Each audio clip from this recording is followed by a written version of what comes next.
Okay, it's 7 o'clock, so I'm going to start this session. Can you all hear me? Yes? Okay, great. So today's session, Exploratory Papers, is Ethics and Values Designing with Indigenous Collectives. My name is Margot Brereton. I'm in Brisbane, Australia at the present time, and the session chair. And before I say anything else about the session, I just want to mention that it is being recorded. So if you don't want to be recorded, please turn off your cameras and please also mute yourselves anyway. But otherwise, we'd love to see your faces. And I'm sure the presenters would love to see your faces too. So we have 3 papers in this session. The first one by Nicola St John, or St John, working together with ilkwatharra, Good Feelings Beyond Institutional Consent and Participatory Design. Then we have a video presentation, Unleashing Indigenous Iban Values for Collective Technology Design. Unfortunately, the authors are all on fieldwork, so unable to attend, but we'll be showing their video and taking questions, which we've promised to email to them. And then we'll finish the session with Corazonar, Weaving Values into the Heart of Design Research. Corazonar. Corazon, right? Corazonar. By Diana Albarrán González. So could I have the next slide, please? First, I'd like to make an acknowledgement of the traditional custodians and territories. And the next slide, please. This is a slide that we use at Queensland University of Technology to acknowledge our traditional owners. So, and we often use this in meetings at the start of lectures, especially the start of a semester. So in keeping with the spirit of reconciliation, I acknowledge the Turrbal, Yagara, Yogara, Kabi Kabi, and Jinibara peoples as the traditional owners of the lands where QUT now stands, and recognize that these have always been places of teaching and learning. I wish to pay respects to their elders, past, present, and emerging, and acknowledge the important role that Aboriginal and Torres Strait Islander people continue to play within the QUT community. And I mean that very sincerely. We've been very generously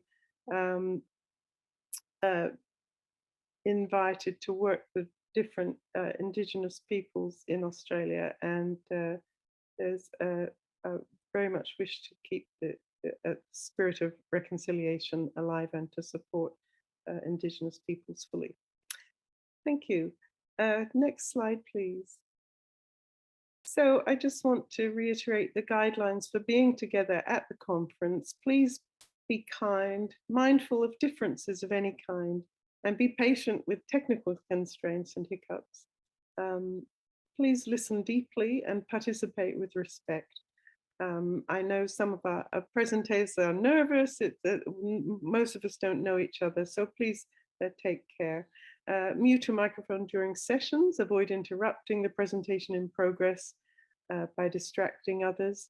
And please be careful in your choice of words to try to make your expressions and languages inclusive. Please do not judge or trivialize. Phrase your critiques respectfully with constructive advice. Please avoid generalizations as much as possible by anchoring your perspectives in direct experiences or personal observation. And as I mentioned, we are recording the session, so if you wish to be anonymous, take those steps, please. And we invite you to acknowledge the traditional custodians and lands from where you are attending in the chat box. Next slide, please. So first I want to introduce Nicola St John, working together with ilkwatharra, Good Feelings, and the Beyond Institutional Consent and PD. And thank you, Paulina, for the video.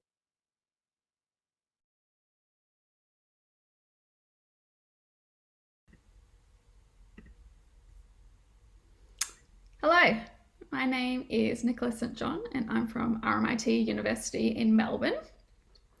Hello and welcome to my exploratory paper presentation on working together with ilkwatharra, or good feelings, exploring institutional consent in participatory design. I want to begin by acknowledging Aboriginal and Torres Strait Islander people as traditional custodians of country and First Nations of Australia. I pay my respects to elders, past and present. I'm recording here on Wurundjeri Woiwurrung country in Melbourne, Australia, and would also like to pay my respects to Western Aranda country in the Central Desert of Australia, where this research was situated, and to thank the community for allowing me to do this work, and also for their openness in sharing their knowledges of country with me. Acknowledging traditional owners in this way reminds us that every day we live, work, research and design on First Nations lands. Acknowledging country is also an opportunity to show respect for traditional owners and the continuing connection of Aboriginal and Torres Strait Islander people to country. When I speak here about country, I respect its usage by Aboriginal people who describe how land is not something to be owned, bought or sold, or merely just as an asset to live off, but is something that's much more cosmologically profound. First Nations people describe the relationship with their country as something that extends beyond time and is recorded in stories that are the spiritual source of knowledge essential to generations. So country is alive and provides everything that its people need. And it can be seen as a model for being human in a proper way. My presentation today draws from these understandings of country and speaks to my experiences of engaging as a researcher and person on Western Aranda country in the town of Ndari, which is an Aboriginal community situated in the heart of the Australian desert. While drawing on a broader project around Indigenous-led design education, my focus here is to explore the nuances of consent when design researchers seek to engage in ethical, personal, and relational ways of doing research. I was introduced to Ndari School and Community in 2016 when I travelled over 3,500 kilometres from my home in Melbourne to introduce myself to key members of staff, the community, and also to speak to students around their aspirations and understand what useful skills I could bring to the school and community. I returned home to Melbourne to apply for institutional ethics for the project. As part of this, it required that all my consent forms be signed before I could kind of officially begin my fieldwork. So I returned in 2017 with my research information sheets and my consent forms, tracking down students and their parents or guardians, which took weeks. At this time, I really felt like the process was quite meaningless and was quite counterproductive to building the relationships that came to underpin the study. This was at a time when I had no relation to the students or their families. They didn't know me or trust me or understand what I was doing there, or really know or understand what outcomes would result from our collaborative work. Obtaining the university's ethics committee's approvals to kind of begin my research fieldwork felt at the time like it was such a big achievement as a doctoral research student. Yet in my first few months of being in the community, the students barely spoke to me. So I quickly had to let go of my own expectations and confront my own reasons for being in Ndari. Not to be there as a teacher or a researcher to collect data, but rather as a person who was kind of finding footing in the everyday rhythms of community life. I really began to question institutional ethical requirements as being kind of the default for ethical research, and instead really started to premise a lawful and respectful engagement on country. What this actually meant in practice was really prioritising engaging as a person, not as a researcher there to collect or extract data, but really feeling privileged to be on country, to hear its stories, to see students designing, and to teach and learn together.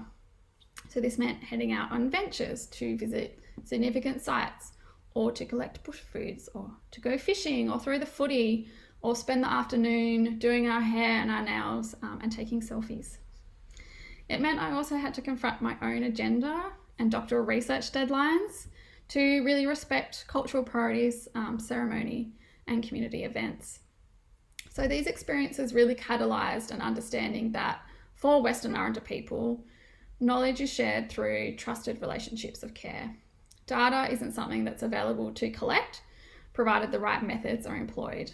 And this data is actually people's lived experiences, stories, and knowledges that are gifted to researcher within really privileged relationships, and therefore must be really deeply respected and cared for.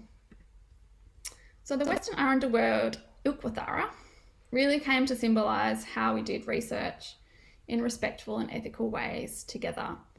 So many students and their parents or guardians would kind of comment that they had really good feelings or ilkwatharra about the work we did together. And I guess as a way of being with others, ilkwatharra can be translated simply as company, but it also includes concepts of friendship or connectedness and doing things together. And the relationships built over many years, which generated these good feelings, really acted as a compass to navigate how we came to learn design together in Dari. For me, this was about making space for the encounters that happened when life was shared. And I interpret ilkwatharra as really asking researchers to engage as people first, who are present and useful in the everyday, and then as co-researchers, co-teachers, and co-designers second. So being mindful of good feelings really requires a heightened awareness to ethics beyond university requirements. It asks us to bring our whole selves and to extend our considerations to the people, their country, and their knowledges and communities we as researchers often engage with. It also requires a maintenance and care of relationships that go well beyond the fieldwork and the analysis and reporting phases of research to experiences, friendships, and responsibilities that I think will never leave you. Engaging in a personal ethic really raises fundamental questions in relation to how researchers, academics, and designers can bring and exchange useful knowledges in meaningful ways. Allowing time to generate these good feelings does present a challenge to, I guess, research with very constrained and preset research timelines. Yet I think it really offers an approach that honours the everyday ethics and enables participants to have agency and control over when and how they choose to participate, far beyond the limited options that are often available on a consent form. So here I'm really advocating for researchers to be more attuned to these ethical feelings as an active embodied practice and be ready to respond to invitations to relationships that arise through participatory work. And I think in sharing my experiences, I really hope to encourage more open discussions and to learn from others in really unsettling colonial approaches to really practice reciprocity and care within research.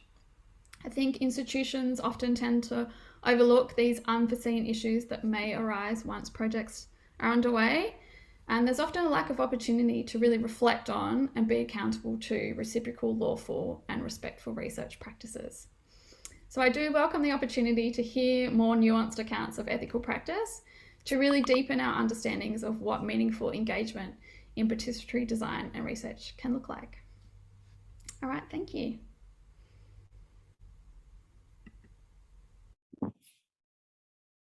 Thank you very much, Nicola. That was a wonderful presentation, and I could relate so much to so many of the things that you said based on some of my own experiences.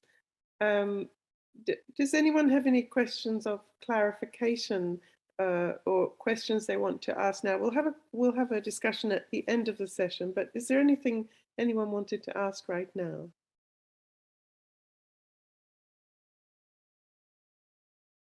Just have a look in the chat. Okay, I think we have to hearing where people are from, and thank you for Joyce for your acknowledgement of the country you're on. Okay, in that case, could I have the next slide, please? This is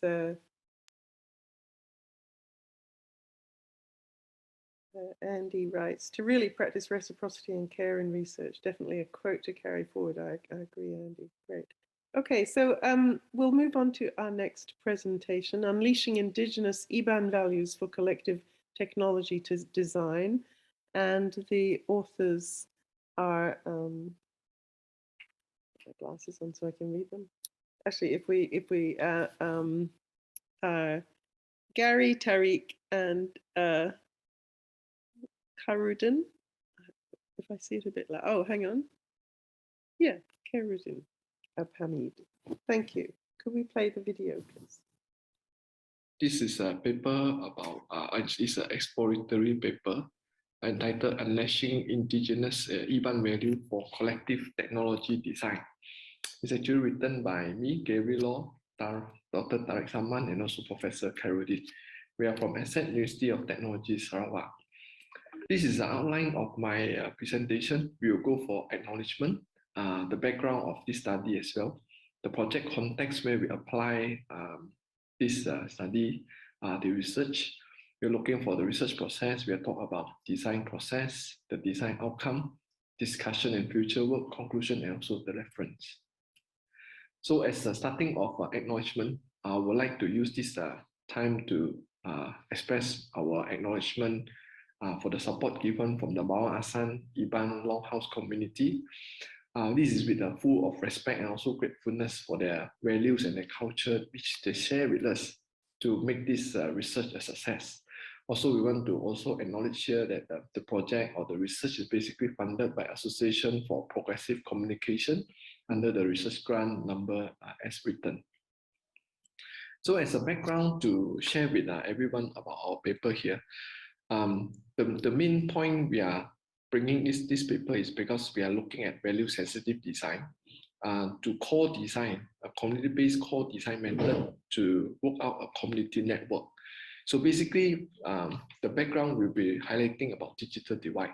So digital divide still exists, and in Malaysia, we have spending almost 43 billion ringgit Malaysia of investment on the 12 Malaysia plan for 5 years, just to make sure that we are getting connected with more community to be not to be depressed by digital connection or internet. So in Malaysia, there is a lot of method doing it. There's need-based, there are top-down, and some are even user-centered approach, which is the digital community center, where they put a center up and the communities are actually using it together. By looking at the user, this is a top-down approach and a need-based approach, which they never actually interview or actually collaborate or participate with the user to look at the structure or the infrastructure of the community center. So for the past 10 years, Daily Center initiative have been rolled out. There's a lot of things have been done in Malaysia. There's also community network, community radio, and also broadband over power line, which is part of the things that I've been working with since 2018. But the problem will be, the challenges part will be the sustaining the services. Once the project timeline is over, basically this project is not sustainable. So this is actually giving us to look at something like why we cannot work in a co-design way, working with the community, as taking it as a principle of commoning and also value sensitive design, looking at something really on the value side of it, rather than just explore based on the needs or top down or user centered. So our project context will be in Bawang Asan. It's a Iban Longhouse community in Borneo Island, Sarawak, Malaysia. It's about 30 kilometers away from Cebu town. Before that, there's a project called Broadband over Power Line have been done in Bawang Asan Longhouse. It's actually started in 2018, and actually based on the digital connection, the community able to promote tourism, and basically this is actually started a hype of tourism and a lot of visitors coming in. But the issue came of on the sustainability part, because the revenue generated is not enough to cover the high cost of the BPL, and also vandalism, which is very unusual for a longhouse community. So this is where during the COVID-19, this restriction travel at the time, it makes us to start to reflect and really like looking at it. Is it because of the local community values missing, or is there something that we are trying to do which is we didn't inclusive enough for the community to come in? So we started to explore on value sensitive design, the process in community-based, focus on developing local capabilities, and also grounded in right-based approach. So the research process, what we do is that we have 2 design workshops done with the Iban communities in Bawang Asan. So if you look at the picture on the left-hand side, when we ask the community to draw us, together, we can see that they look at us very different. They draw themselves very different from us. They put a tie and a coat on me, but they wear the indigenous clothing on themselves. So we can understand that they look at us totally different. So this is something that I want to explore. I want to really get into deeper to know, okay, how we can actually work together in a way that both sides can actually have some shared value together. So when we started with the Iban community, it's just like other indigenous community. They have a set of communication protocol, which is, we learn as well. We inform the hitman, where they call it toy rumah of the longhouse, means that when you go to the longhouse, there will be one hit, so they call it toy rumah. So for any workshop or any research or anything that you want to do with the longhouse, you need to respect the toy rumah, and toy rumah will select who to join the workshop. So from there, actually, toy rumah selected those about four person to join together with us to explore the research and looking at things like common values for the Iban community. Then also we come up something like a props. We call it the Proud to be Iban basket, which is we let the community to come in to express themselves, what they're actually proud of, to show off their culture and their values to us. And the last one, we did a card sorting as a reflection for the values that we collected, so that we can know which one is a collective values, which one is an individual values based on the community input themselves. So the design process, basically we work together. We have a preparation stage, we have the exploration stage, and also the reflection stage. So basically all the stages we have a common style of doing it. So we actually looking at the form of it, the purpose of it, and the context of it. So our session 1, basically we did it online. This is because of the restriction that time in 2020 when the COVID-19 pandemic struck. It's not good for us to go into the longhouse, which will be bringing harmful this virus to them.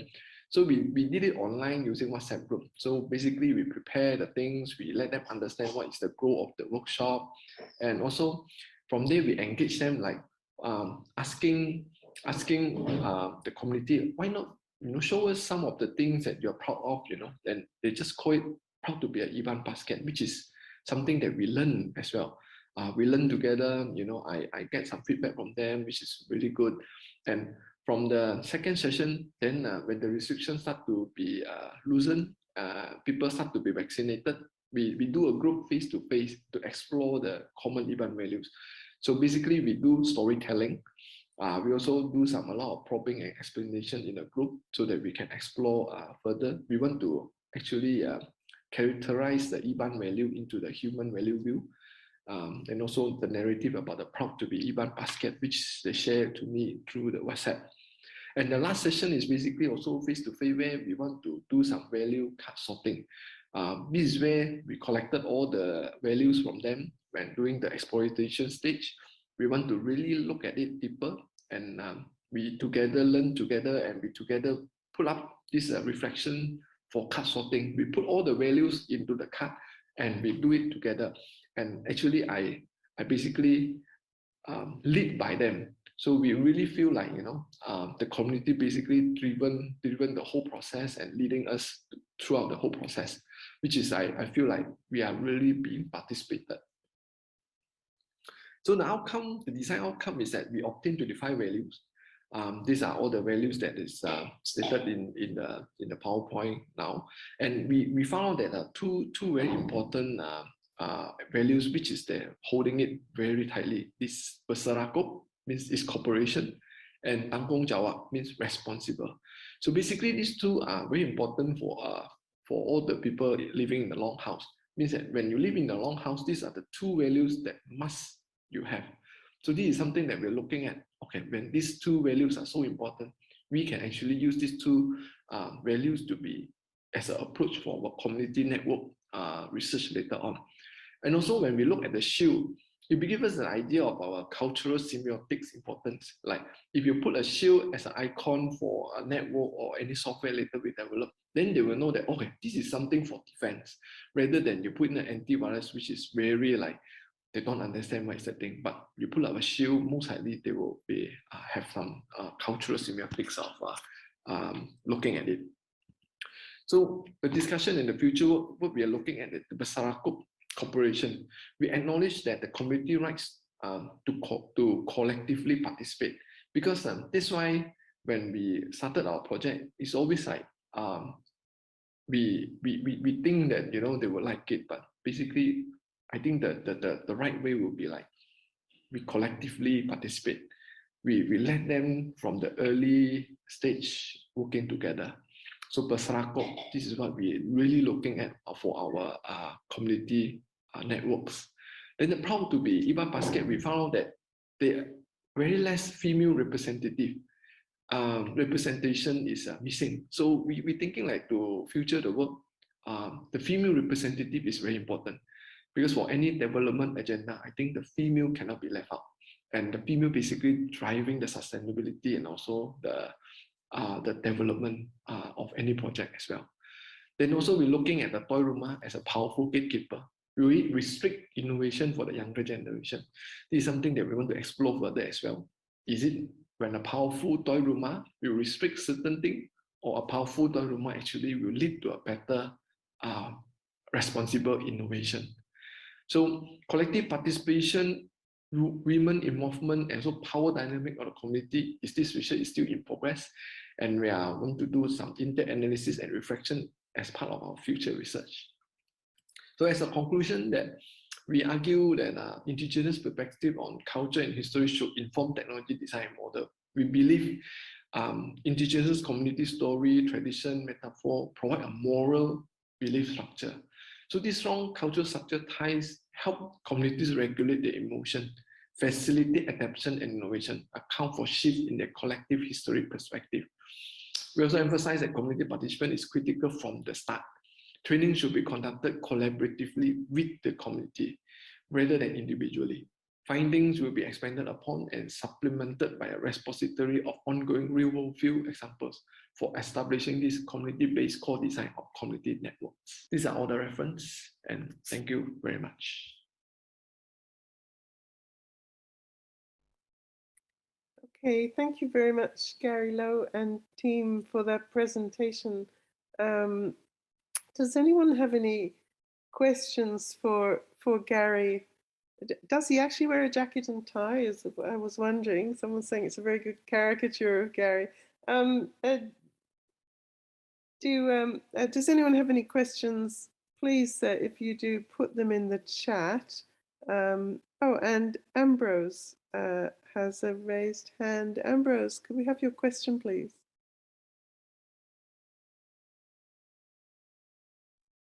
Hello, good morning. Hello. My name is Ambrose.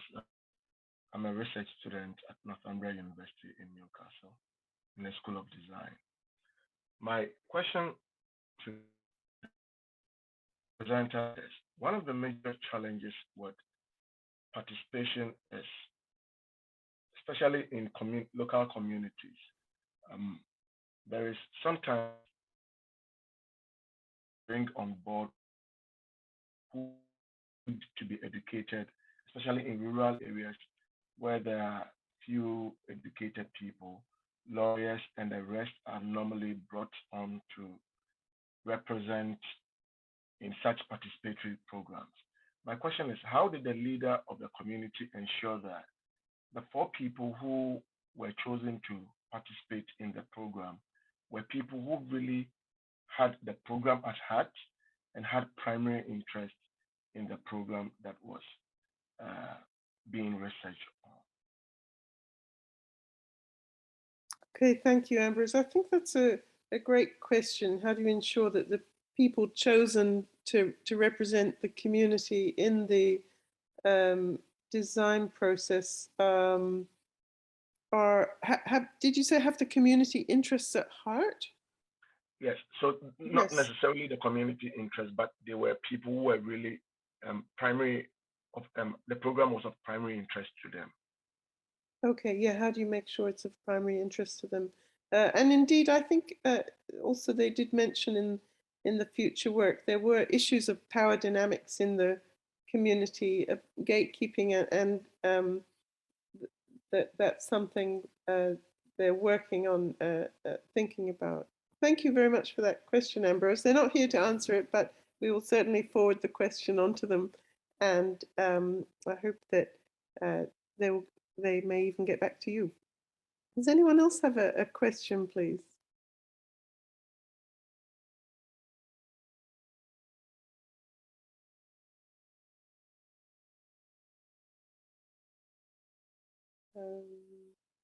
Oh, we have from Joyce in the chat. The question around having more female representation is interesting.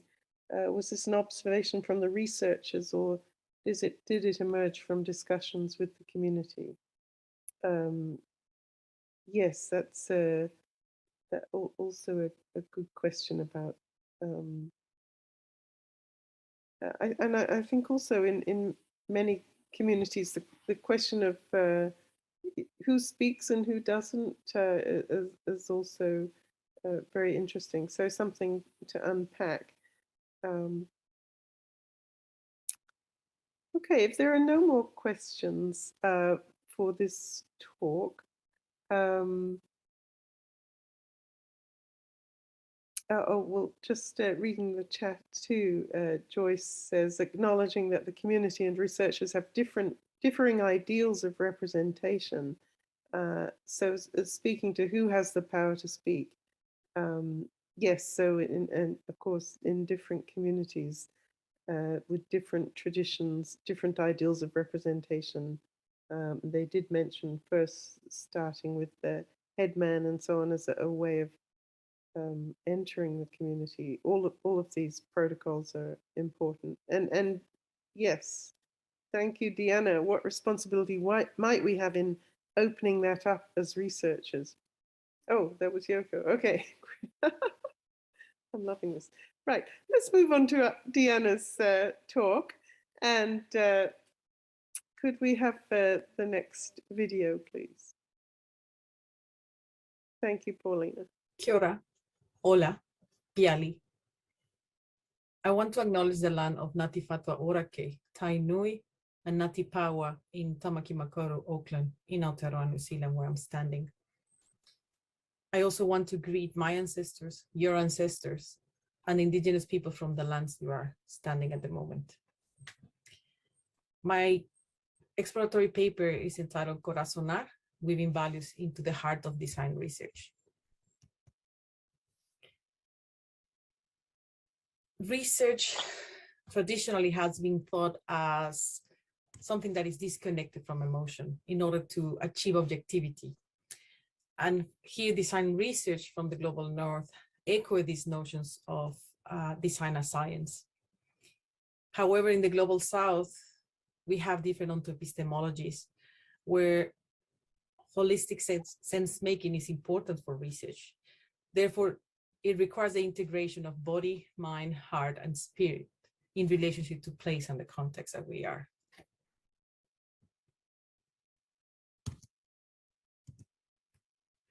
The heart leads decolonization in Abya Yala, and it's manifested in different indigenous peoples, words and actions. For example, for NASA people, they talk about remembering is to think again with the heart. For Aymara, the heart allows to see life in a different gaze, or to cosmo being or cosmo ser. Kitukara people talk about emotion as a political stance, and to corazonar la vida, or to hearten life. And for Mapuche, there's a connection between dreams and heart that allows to embrace earth. Corazon, or the heart in Mesoamerica and in the Mayan lives of Chiapas particularly, has been present since pre-colonial times, and it was very important for Mesoamerican civilizations.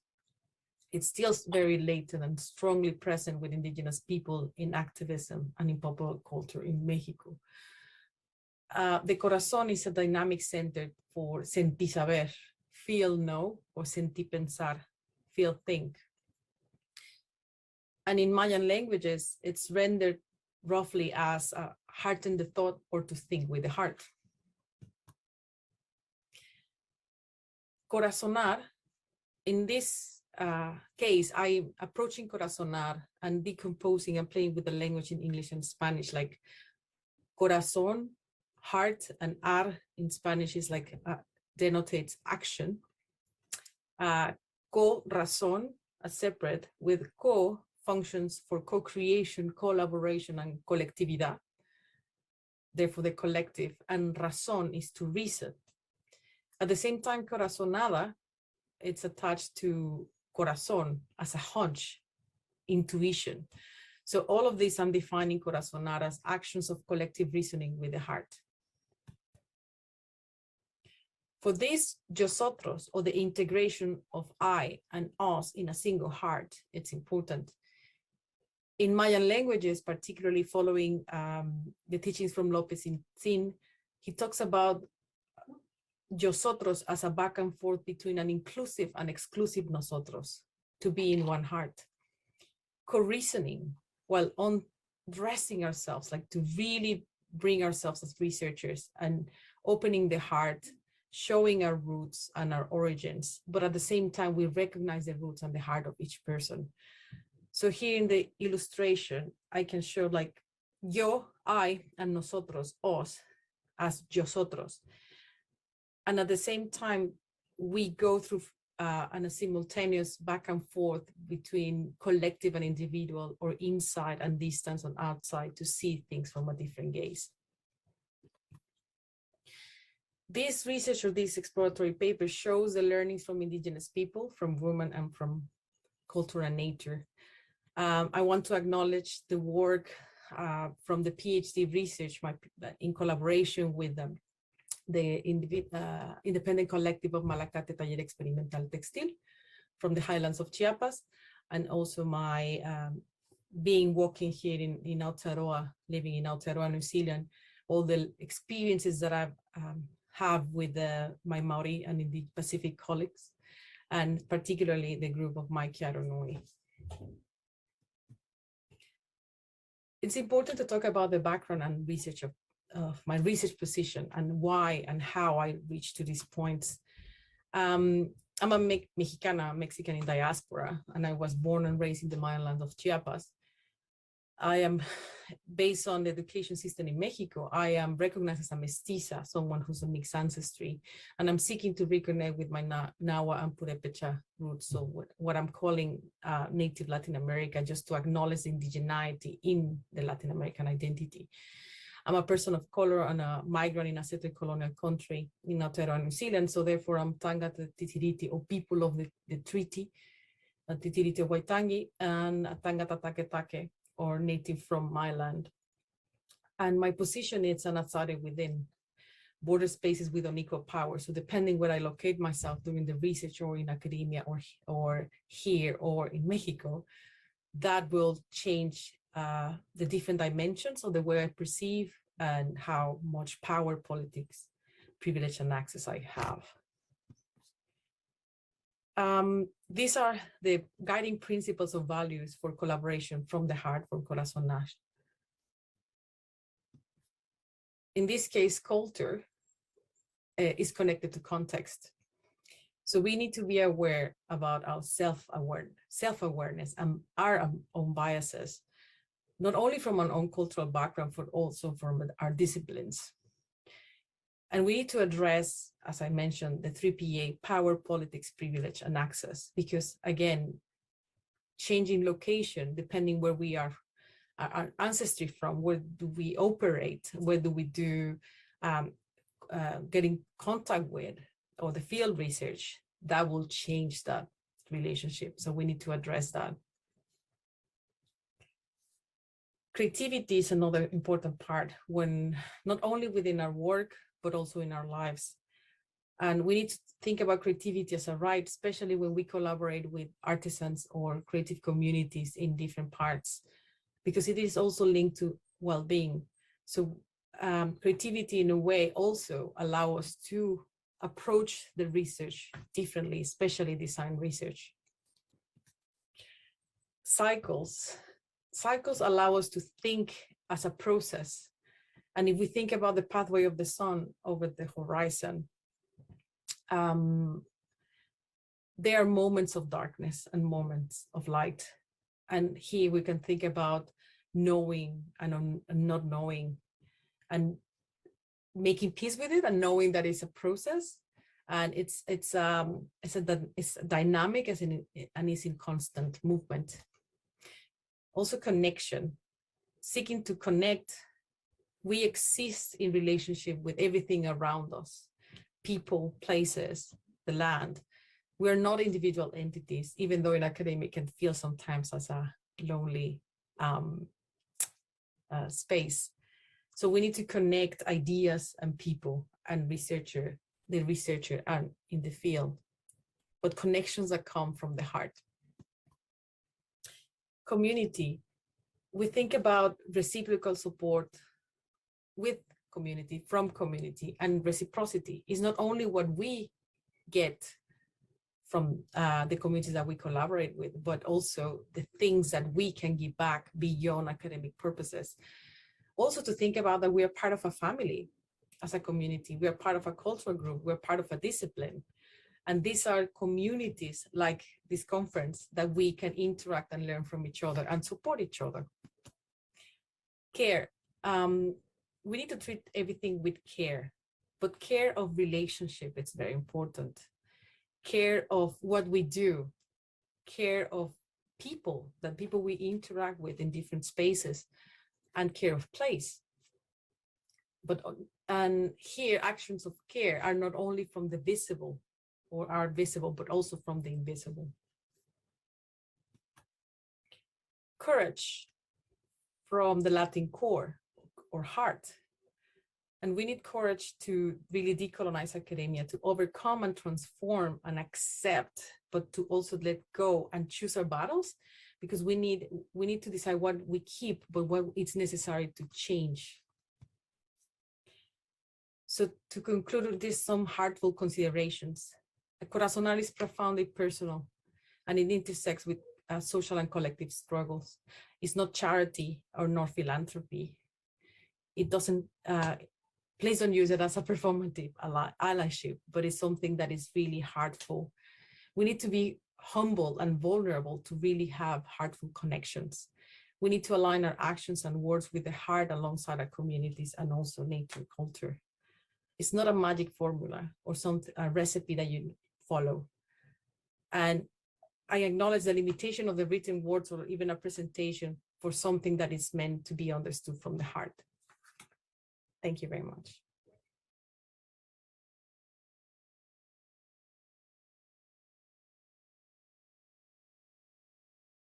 You're muted, Margot. Yep, thank you.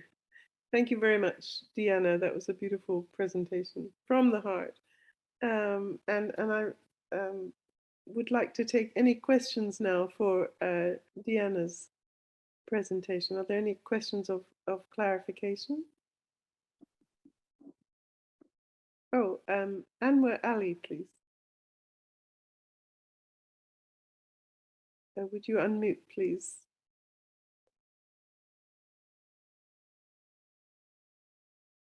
Or was that just a thumbs up, Anwar? Yeah, sorry, it was a thumbs up. Oh, that's okay. We appreciate those too. Okay.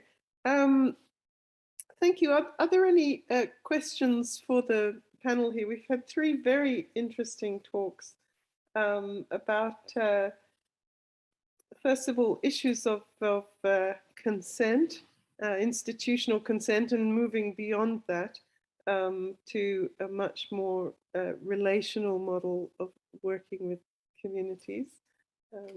Forgive me for paraphrasing that from Nicola. And then second, we had Gary talking about the co-design of a community network, and instead of going in designing from a top-down individualistic approach, employing commoning and value-centered design to engage with the community. And then we have Diana talking about Corazonar, and I really like these because I knew corazon meant heart, but I didn't know these derivative meanings that meant to action, corazonar and corazonada, which means a hunch from the heart. So that was very nice to learn about the sentipensar approach from the heart. So do we have any questions? Let me see. In the chat. Rachel says, I wonder, Diana, whether designing with the heart is harder for some disciplines or cultures or communities. When does it become hard for designers to be vulnerable and feel more?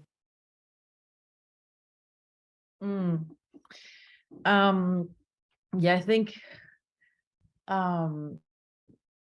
especially when we think about a positivist approach to research, right? Like when we are taught to disconnect emotion and only be purely rational, of course we will find, how can we be hard-led if we just use our heads?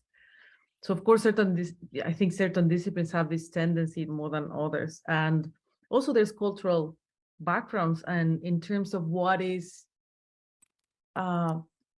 type of emotions also are allowed to be expressed or felt in certain cultures more than others. Like I can see a different, I live in Aotearoa and Tamaki Makaurau, in, let's say, Pakeha culture,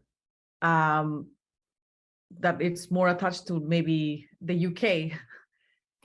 Expressing emotions in a way, for me, it's even hard to read sometimes those emotions, because I come from a Latin American, Mexican culture that we express emotions even maybe more visibly.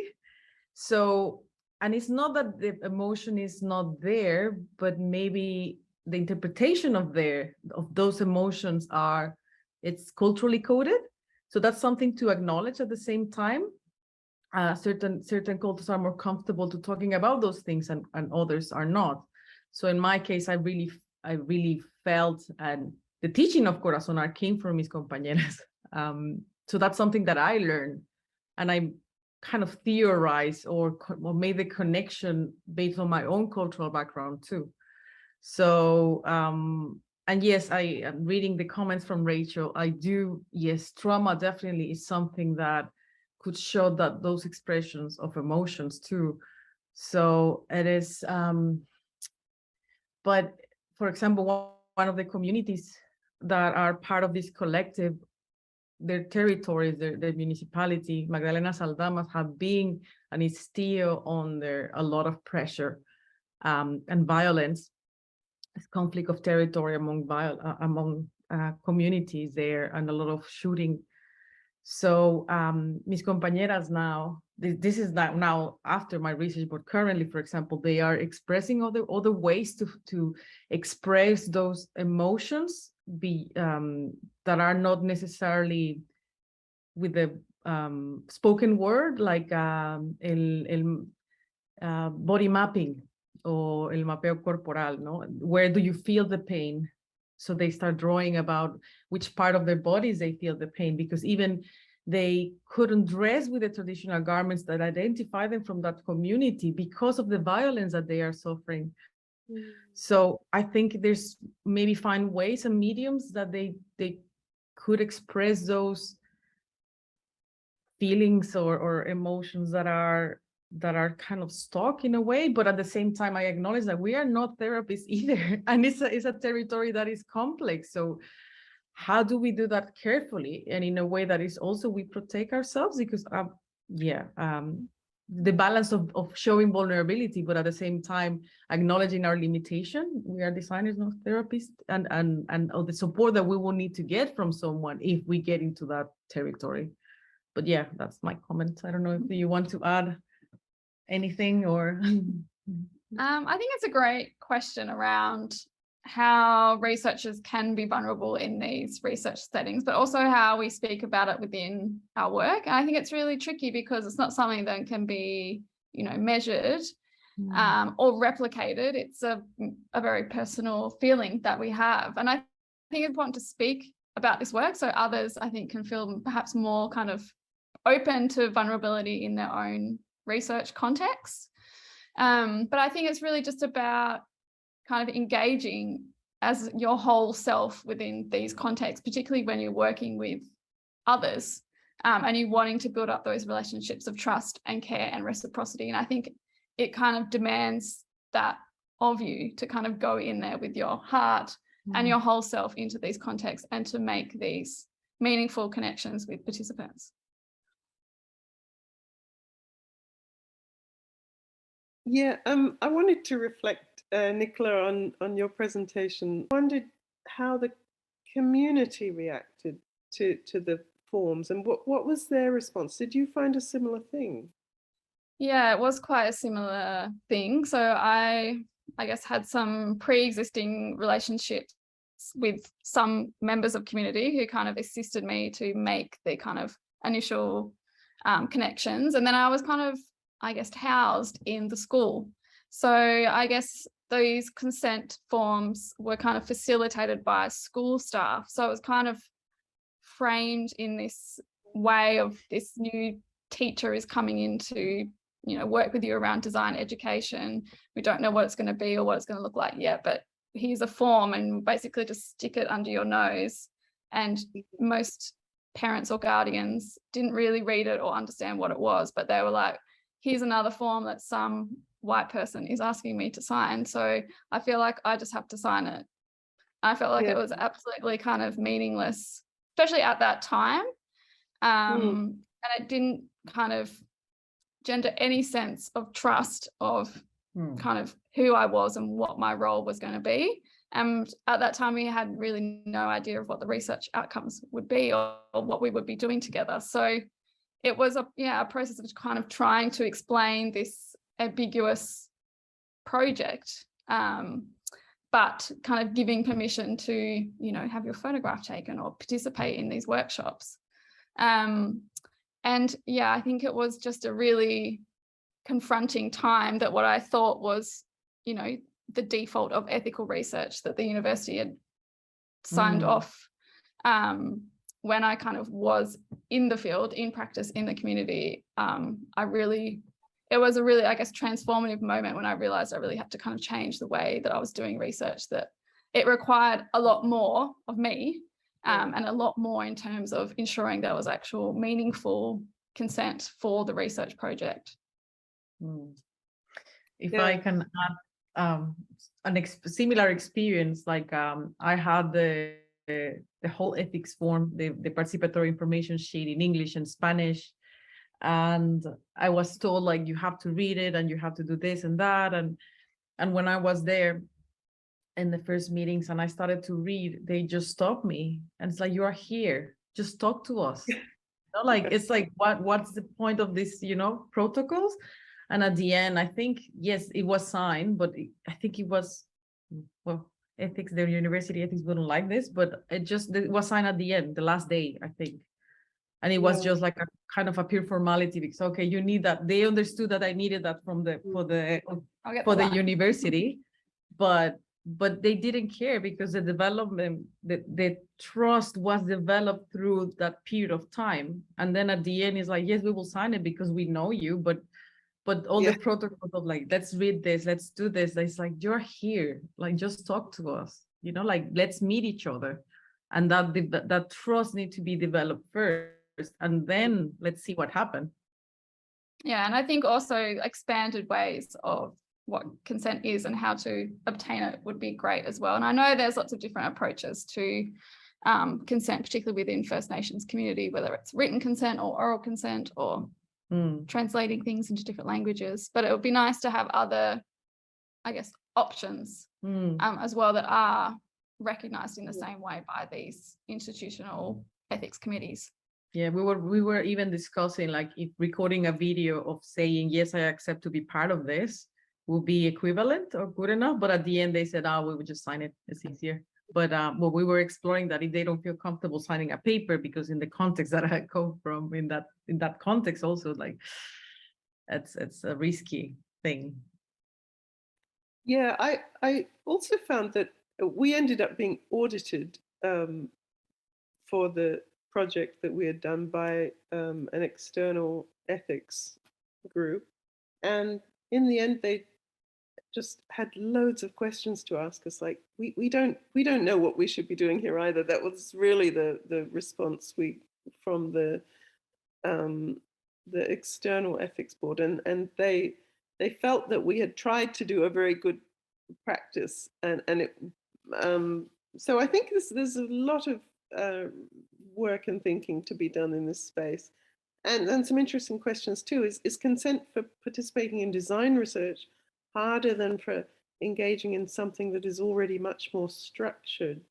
From Andy, I think that does anyone want to respond to that? I think the issues around trust and meaningful relationships will remain the same for anyone engaging in work with people. Yeah. It's maybe that design research people in some ways give more of themselves, and if they're filling out a question, I don't know. I don't do that kind of research. So, yeah. Has anyone got any closing comments they want to make? We're nearly at time. Otherwise, if we could have the final slides up, please, Paulina. I just want to really thank everybody for participating in this session. 3 really beautiful presentations, all very engaging, and I think it's been terrific. So thank you very much for your participation, and I want to just point you to the next session on situated actions, and then there are places, panels in different places. I think the next slide might tell us exactly what's on next. Yes, okay, in all regions, situated actions, knitting, sharing the table, crafting knowledge, and then Europe, Africa, and Americas have some discussions, and then an exploratory paper, parallel effects. Yeah, I'd just like to plug the panel this afternoon, which is on North-South collaboration, which will, bring out a lot more of the ethical and relational issues in PD. So do come along, please. Thanks, Andy, and thank you all for a terrific session. Thank you.